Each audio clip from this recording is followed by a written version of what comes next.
Hello, I am Armin Rose and welcome back to my channel.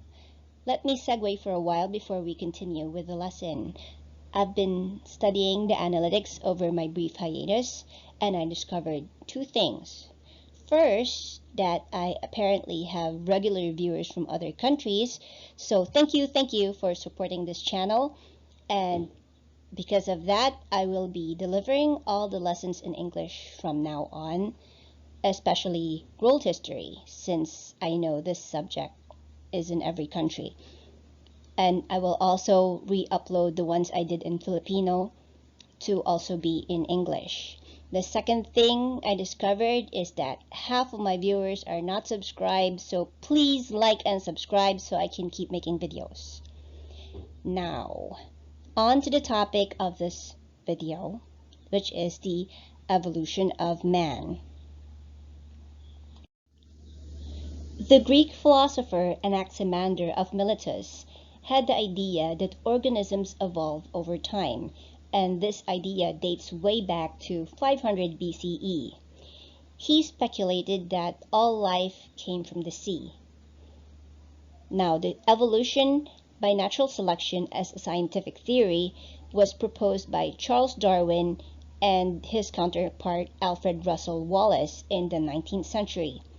In his book, The Origin of the Species, Charles Darwin proposes the concept of natural selection, which states that the fittest organisms develop traits that enable them to survive the environment and pass these traits on to their offspring, hence survival of the fittest.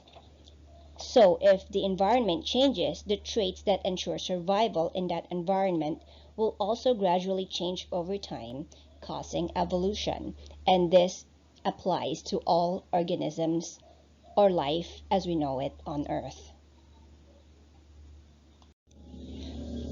From the mammal class, the order of primates further subdivided into a genetic split, giving rise to the monkeys and the apes. The monkeys lived mostly on trees, so they developed long tails and the opposable big toe to easily navigate through the branches. They also stayed small so they can easily hide from predators and reach the tallest branches. The apes, meanwhile, stayed mostly on land and grew bigger to be more imposing. They also grew bigger feet and lost their tail to help with balance in walking. The chimpanzee is said to be the closest relative of humans in the simian family, and it is theorized that this is the animal from which hominid species evolved. We will be discussing each of these early man in depth during their appearance in the timeline. Now I will just be introducing them one by one.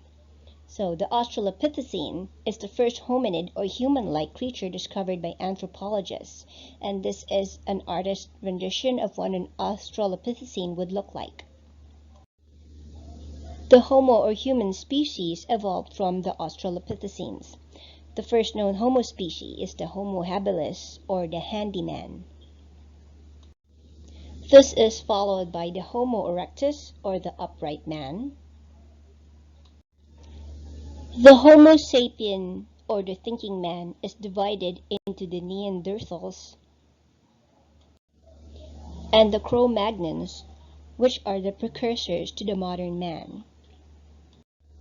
Now we go to the different ages in history where man existed.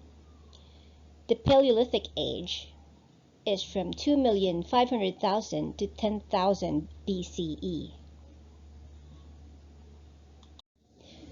The Paleolithic Age is known as the Old Stone Age from the words paleos, meaning old, and lithos, meaning stone. The Paleolithic Age is divided into three parts. The first part is the Lower Paleolithic period, which starts from 2 million BC and lasted up to 120,000 BCE. The Lower Paleolithic period is the time when there was a genetic split between the chimpanzees, which caused the evolving of the Australopithecines. So this is the earliest time when the hominid species were discovered. Lucy is the most famous Australopithecine. She is an Australopithecus afarensis, and she was dug up in 1974 in Adar, Ethiopia. Homo habilis is the first human species. Habilis means able or handy. The Homo habilis were the first to use rough stone tools. These are mostly rocks that broke off with a sharp edge that they picked up and realized that they could use it to cut fruits off trees, break the shells of animals, or dig up dirt so that they can get roots that can be eaten. The Homo habilis are mostly hunter-gatherers. They are nomadic, so they walk around to find food. The Homo erectus were the first Homo species to walk straight and not hunched like apes, hence erectus or upright. They made better stone tools, so they were able to hunt animals. When they discovered how to use fire, that was a game changer.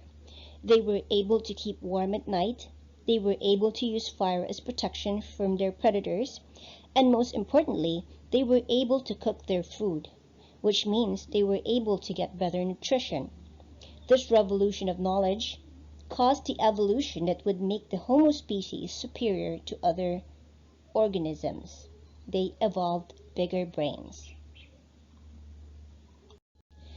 The second Paleolithic age is known as the Middle Paleolithic period and is from 120,000 to 40,000 BCE. In this period, we find the Homo sapien neanderthalensis. Sapien means thinking man or wise man, and they were called Neanderthals because they were found in a cave in Neander Valley in Germany. They are evolved to survive the cold weather, hence the paler skin and hair, the chunkier build because they need to store fat to keep warm, and the bigger noses so that they can inhale more air because oxygen is usually thinner in cold places. They still have the large brow bone and the low forehead characteristic of apes. The Neanderthal is what common people known as the caveman. So the Neanderthals appeared around 100,000 years ago. They lived in caves, they wore clothes, and they made art as characteristics of the cave paintings found in where they were dug up, and also some tattoos that can be found in the fossilized skin. Then we have the Upper Paleolithic period, which is from 40,000 to 8,500 BCE. The Upper Paleolithic period heralded the evolution of the Homo sapiens sapiens. What is important to note here is that Neanderthals were still alive during the Upper Paleolithic period. They coexisted with the Homo sapiens for centuries, but for some reason, they eventually became extinct. Now, the Homo sapien most represents the features of modern man, and the earliest found is the Cro-Magnon man, found in the Cro-Magnon cave in France, and that is the artist's depiction of what the Cro-Magnon man looks like. If you notice, the Homo sapiens are named after the place where they were found. The Philippines has one such early man. The Tabon man was found in Tabon Cave in the island of Palawan. Like I said before, Homo sapiens have bigger brains, as evidenced by their skulls.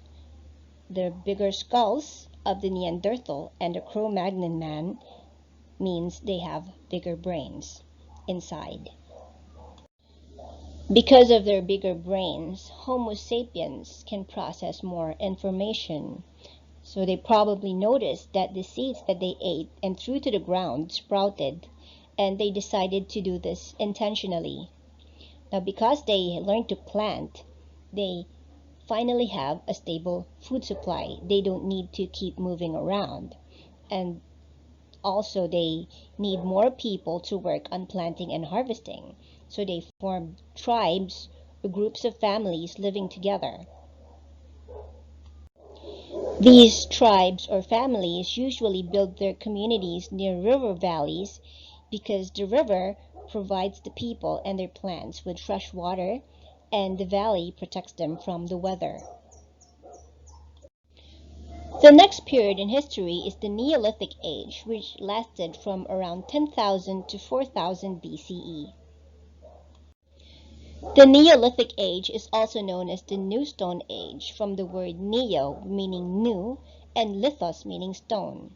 The New Stone Age is characterized by the use of smooth stone tools. Because they didn't need to travel as much, the people were able to improve their tools. Systematic farming fulfilled the food requirements of the community. Nobody needed to leave. They were able to domesticate animals for food and also for helping with the farm work. The permanent settlements started emerging because they moved out of the caves and they built homes that were more secure and more comfortable for their families. One such permanent settlement is Catalhuyuk, a Neolithic farming community discovered in Konya Valley in Anatolia, Turkey, with a population of approximately 3,000 to 6,000 people. What is important to note is that the houses in Catalhuyuk are literally beside each other. This is for their security. The entrance to their homes were on the top of the house, so you have to go up the roof and down a hole into the house. During the Neolithic Age, people bury their dead beneath their houses, so this is also probably the time where religion started, like animism, where they worship nature. They had pottery to collect water and store food. They also learned to weave and not just use the skin of animals for their clothing. They made jewelry from small, colorful stones and bones and teeth of animals. They also learned to make glass. So this is a black obsidian rock that, if polished, will create a reflective surface. They also made better knives for slicing meat, which they sharpened by rubbing the edge of the knife over another rock. The last division of history is the Age of Metal, which started from 4000 BC up to the present. The Age of Metal is also divided into three. We start with the Copper Age.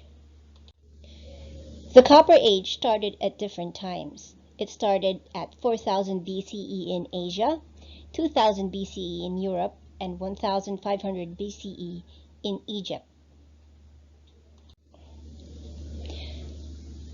Copper tools were made, but many continued to use stone tools because copper is a soft metal, so it easily bends when you use it on harder surfaces like tree trunks or wood, but it will be useful for slicing fruit and vegetables and meat.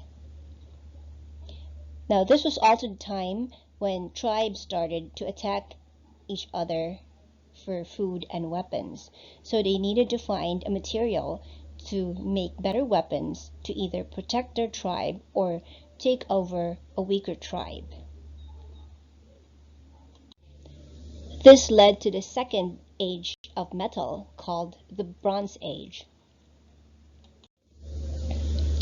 Copper and tin were mixed to create a new metal called bronze. Bronze was widely used because it was significantly harder than copper. They were able to make better tools like swords, axe heads, knives, daggers, hammerheads, arrowheads, spearheads. During the Bronze Age, people learned to trade using the barter system. When people were able to protect their tribes better, they had more than enough food produced in their farms for their community, so they trade with other tribes for other types of food or clothing or jewelry that they do not have. The last period in the Age of Metal is the Iron Age. The Hittites invented iron around 1500 BCE. They learned iron smelting and kept it a secret for a long time. They made their weapons better than the tribes around them, and they created the Hittite Empire. Now, from this map, you will notice that the Hittite kingdom covers places in modern-day Turkey, Syria, and Iraq. Eventually, the other surrounding tribes were able to learn how to smelt iron and created empires of their own, and thus started the early civilizations. And these civilizations will be the topic of another video. As always, I do not own the pictures seen in this video. Please like and subscribe. Leave a comment below for what topic you want me to cover next. Thank you for watching, and see you in the next lesson.